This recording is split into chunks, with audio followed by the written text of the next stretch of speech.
Hi friends, welcome back to our channel Prasad online tech. ఈరోజు మనం SBI internet banking ఎలా create చేసుకోవాలి, ID password అనేది దానికి సంబంధించిన వీడియో ఇది. ఎస్బీఐ ఐడి పాస్వర్డ్ ఎట్లా క్రియేట్ చేసుకోవాలి, ఏంటిది దాని ప్రాసెస్ ఏంటిది, ఐడి పాస్వర్డ్ క్రియేట్ చేసుకోవాలంటే దానికి ఏమేమి డాక్యుమెంట్స్ కావాలి అనేటివి ఈ వీడియోలో తెలుసుకుందాం. ఇదేంటంటే మనం బ్యాంక్కి వెళ్ళకుండా కూడా మనము మన మొబైల్ ద్వారా కానీ మన ల్యాప్టాప్ ద్వారా కానీ మన ఇంట్లోనే మనం SBI internet banking ID password create చేసుకోవచ్చు.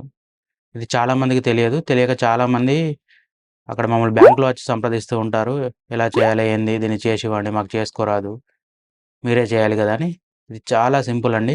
చాలా ఈజీగా మీరే చేసుకోవచ్చు. ఈ వీడియో చూస్తే మీకు ఇది అర్థమవుతుంది. దానికి కావాల్సిన ఏంటిదనేది, దానికి కావాల్సిన అసలు ఏమేమి రిక్వైర్మెంట్స్ కావాలనేది ఇప్పుడు చూద్దాం. మొదటగా మీ బ్యాంక్ అకౌంట్‌కు మొబైల్ నంబర్ లింక్ అయి ఉండాలి. ఇది మస్ట్ అండి. ఇది లేకపోతే మాత్రం చేసుకోరాదు. ఐడీ క్రియేట్ చేసేటప్పుడు కొన్ని ఓటీపీస్ అవి రావడం జరుగుతుంది. కాబట్టి మొబైల్ నంబర్ లింక్ అయి ఉండడం మాత్రం తప్పనిసరి. బ్యాంక్‌కి ఎళ్ళకుండా చేసుకోవాలంటే తప్పనిసరిగా ఉండాల్సిన రెండో ఆప్షన్ ఏంటిదంటే ఏటీఎం కార్డ్ ఉండాలి. ఏటీఎం కార్డ్ లేకున్నా మీరు సొంతగా ఈ ఐడీ క్రియేషన్ చేసుకోరాదు. బ్యాంకుకెళ్ళాల్సి ఉంటుంది. ఏటీఎం కార్డ్ ఉంటే మాత్రమే చేసుకోవచ్చు. అంటే మీకు ఏటీఎం కార్డ్ వచ్చి ఉండి దాన్ని యాక్టివేషన్ చేసుకొని ఉండాలి. పిన్ జనరేట్ అయి ఉండాలండి మీకు. ఇప్పుడు డబ్బులు తీసుకోవడానికి 4 డిజిట్స్ పిన్ ఉంటుంది కదా! మీరు ఎంటర్ చేసేది. పిన్ జనరేట్ అయి ఉండాలి. జనరేట్ అయి ఉంటే మాత్రమే ఆ ఏటీఎం కార్డ్ యూజ్ చేసి ఇంటర్నెట్ బ్యాంకింగ్ క్రియేట్ చేసుకోవచ్చు. క్రియేట్ చేసేటప్పుడు పాస్‌బుక్ మీ దగ్గర ఉండాలి. ప్లస్ మొబైల్ ఉండాలి.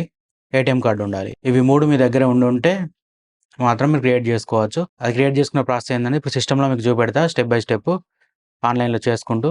ఓకే ఫ్రెండ్స్, ఇప్పుడు సిస్టమ్‌లోకెళ్దాం. సిస్టమ్‌లో ఎళ్లి మీకు సిస్టమ్‌లో స్టెప్ బై స్టెప్ దాన్ని ఎలా క్రియేట్ చేయాలనేది చెప్తా. ఓకే ఫ్రెండ్స్, మొదటగా మనం క్రోమ్ బ్రౌజర్ ఓపెన్ చేసుకుందాం. సెర్చ్ బార్‌లో ఎస్‌బీఐ లాగిన్ క్రియేషన్ అని ఎంటర్ చేద్దాం. ఎంటర్ చేయగానే ఫస్ట్ వచ్చింది retail.online.sbi.sbi అని. New user registration year activate అని ఉంది. కంటిన్యూ టు లాగిన్, ఇది క్రియేట్ చేశాక లాగిన్ చేసుకోవడానికి ఇది పనిచేస్తుంది. ఇక్కడ ఫస్ట్ ఉన్న న్యూ యూజర్ ఉంది కదా, దీనిపై క్లిక్ చేయండి. ఇక్కడ న్యూ యూజర్ ఉంది, యాక్టివేషన్ ఆఫ్ యూజర్ నేమ్ అని ఉంది. మనం న్యూ యూజర్ పై క్లిక్ చేయండి. క్లిక్ చేశాక నెక్స్ట్ స్టెప్ పై క్లిక్ చేయండి. క్లిక్ చేశాక ఇప్పుడు మీ దగ్గర మీ అకౌంట్ డీటెయిల్స్ ఉండాలి. అకౌంట్ బుక్ ఉండాలి దగ్గర. అకౌంట్ నెంబర్ మాత్రం ఉంటే సరిపోదు. అకౌంట్ బుక్‌లో సిప్ నెంబర్ ఉంటుంది ఇలా. ఈ సిప్ నెంబర్ కూడా ఉండాల్సి ఉంటుంది. మీ దగ్గర మీ అకౌంట్ బుక్ తప్పనిసరిగా ఉండాలి. దాంట్లో మీ అకౌంట్ నెంబర్, సిప్ నెంబర్ ఉంటుంది. అవి 2 ఎంటర్ చేయాల్సి ఉంటుంది. అకౌంట్ నెంబర్ ఫస్ట్ ఇక్కడ అకౌంట్ నెంబర్ ఎంటర్ చేయాలి. అకౌంట్ నెంబర్ ఎంటర్ చేశాక ఇక్కడ సిప్ నెంబర్ ఎంటర్ చేయాలి. నెక్స్ట్ ఇక్కడ మీ బ్రాంచ్ కోడ్ ఉంటుంది. బ్రాంచ్ కోడ్ ఎంటర్ చేయాలి. కంట్రీ ఉంటుంది. ఇండియా కాబట్టి ఇండియా సెలెక్ట్ చేసుకోవాల్సి ఉంటుంది. రిజిస్టర్ మొబైల్ నెంబర్ ఉంటుంది. రిజిస్టర్ మొబైల్ నెంబర్ ఎంటర్ చేయండి. ఇక్కడ మీకు ఏంది ట్రాన్సాక్షన్ రైట్స్ అని అడుగుతుంది.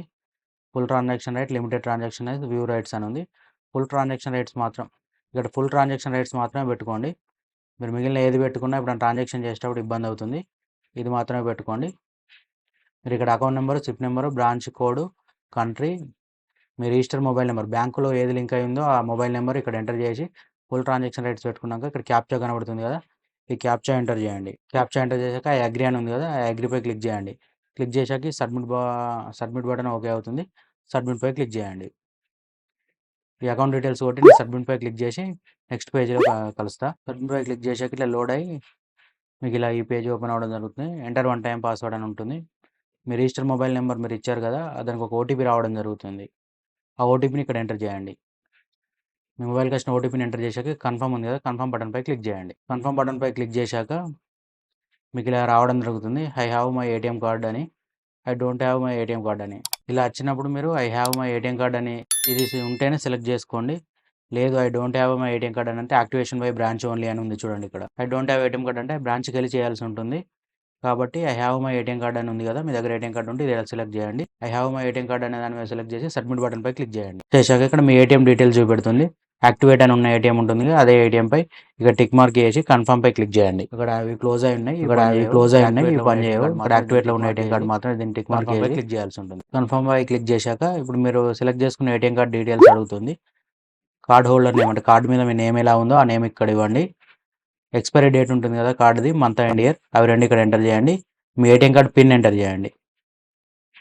పిన్ ఎంటర్ చేశాక ఇక్కడ నెక్స్ట్ క్యాప్చా ఉంటుంది. క్యాప్చా ఎంటర్ చేసి ప్రొసీడ్ పై క్లిక్ చేశాక ఇక్కడ debit card validation is successful అని వచ్చింది. Please don't refresh or close the page అని వచ్చింది. To return to the retail portal, ఆటోమేటిక్గా అదే నెక్స్ట్ పేజీకి వెళ్తుందని వస్తుంది. కాసేపు వెయిట్ చేయండి, ఆటోమేటిక్గా వస్తుంది. వచ్చినాక యూజర్ నేమ్ పెట్టుకోమని అడుగుతుంది. మీరు యూజర్ నేమ్ ఏం పెట్టుకోవాలనుకుంటారో అది ఇక్కడ ఎంటర్ చేయండి. ఎంటర్ చేసి చెక్ యూజర్ నేమ్ అవైలబిలిటీ అంటే చూపెడుతుంది. యూజర్ నేమ్ సెలెక్ట్ చేసుకున్నాక new login password, confirm login password అని అడుగుతుంది. మీరు లాగిన్ పాస్వర్డ్ ఏం పెట్టుకుంటారో చూసి అది కూడా పెట్టుకోండి. లాగిన్ పాస్వర్డ్ ఎలా ఉండాలంటే క్యాపిటల్ లెటర్ పక్కా ఉండాలి, స్మాల్ లెటర్ పక్కా ఉండాలి, న్యూమరిక్ నెంబర్ ఉండాలి, స్పెషల్ క్యారెక్టర్ ఉండాలి. @ కానీ, హ్యాష్ కానీ, ఇలా పర్సంటేజ్ కానీ ఉంటుంది కదా, అలాంటిది. క్యాపిటల్ లెటర్ ఉండాలి, స్మాల్ లెటర్ ఉండాలి, న్యూమరిక్ నెంబర్ ఉండాలి, స్పెషల్ క్యారెక్టర్ ఉండాలి. ఇవన్నీ ఉండేలాగా చూసి పెట్టుకోండి. 2 సేమ్ ఉండేలాగా పెట్టుకొని సబ్మిట్ పై క్లిక్ చేయండి. Okay friends, successfully register for your internet banking అని వచ్చింది. జస్ట్ మీరు పెట్టుకున్న ఐడి, పాస్వర్డ్ ఎంటర్ చేసి లాగిన్ అయ్యి మీరు ఇంటర్నెట్ బ్యాంకింగ్ యూజ్ చేసుకోవడం. ఇంత సింపుల్గా ఉంటుంది. దీనికోసం మీరు బ్యాంకుల చుట్టూ తిరగాల్సిన అవసరం లేదు. పేజ్ వచ్చాక జస్ట్ క్లోజ్ చేసుకొని ఎస్బీఐ లాగిన్ అని క్లిక్ చేయండి. యోనో ఎస్బీఐ లాగిన్ అని క్లిక్ చేయండి. గూగుల్లో మళ్ళీ క్లిక్ చేశాక ఇక్కడ కార్పొరేట్ కాదు, యోనో బిజినెస్, ఇది బిజినెస్ అకౌంట్స్ వాళ్ళకు ఉండేది. ఇది ఇక్కడ state bank of India second ఉంది కూడా, రిటైల్ ఆన్లైన్ ఎస్బీఐ అని కంటిన్యూ టు లాగిన్ ఉంది కదా, దీనిపై క్లిక్ చేయండి. క్లిక్ చేశాక నెక్స్ట్ పేజ్ ఇలా వస్తుంది. ఇక్కడ కూడా కంటిన్యూ టు లాగిన్ ఉంది, దానిపై క్లిక్ చేయండి. క్లిక్ చేశాక జస్ట్ యూజర్ నేమ్, మీరు ఇంతకుముందు పెట్టుకున్న యూజర్ నేమ్ ఏదైతే ఉందో ఆ యూజర్ నేమ్ ఎంటర్ చేయండి. నెక్స్ట్ ఇక్కడ పాస్వర్డ్ ఉంటుంది, మీరు పెట్టుకున్న పాస్వర్డ్ ఎంటర్ చేయండి. నెక్స్ట్ కింద కనబడుతున్న క్యాప్చా ఇక్కడ ఎంటర్ చేయండి. ఈ క్యాప్చా ఎంటర్ చేసి లాగిన్ పై క్లిక్ చేయండి. అంతే, లాగిన్ పై క్లిక్ చేయగానే మీకు SBI internet banking page open అవుతుంది. అక్కడ నుంచి మీరు అన్నీ చేసుకోవచ్చు. ఈ వీడియో పూర్తిగా మీకు అర్థమైంది అనుకుంటా. అర్థమైతే ఈ వీడియో కనుక మీకు యూస్ఫుల్ అవుతుంది అనుకుంటే ఈ వీడియోని కాస్త లైక్ చేయండి. ఓకే ఫ్రెండ్స్, ఈ వీడియో కనుక మీకు నచ్చినట్టయితే లైక్ చేయండి, షేర్ చేయండి, సబ్స్క్రైబ్ చేయండి. ప్రసాద్ ఆన్లైన్ టెక్ కొత్త ఛానల్ కదా, కొద్దిగా ఆదరించండి ఫ్రెండ్స్. వీడియోలు చూస్తున్నారు కానీ ఎవరు సబ్స్క్రైబ్ చేసుకోవడం లేదు. కొద్దిగా ఛానల్ని సబ్స్క్రైబ్ చేసుకొని ఆదరిస్తే ఇంకా ఇలాంటి చాలా వీడియోలు మేము చేయడానికి ముందుకు వస్తాం. బ్యాంకింగ్ రిలేటెడ్ కంటెంట్ చాలా ఉంది మా దగ్గర. ముందు చాలా వీడియోస్ వస్తాయి కాబట్టి సబ్స్క్రైబ్ చేసుకొని బెల్ ఐకాన్ ఆన్లో పెట్టుకోండి. ఈ వీడియో కనుక నచ్చితే లైక్ కూడా చేయండి.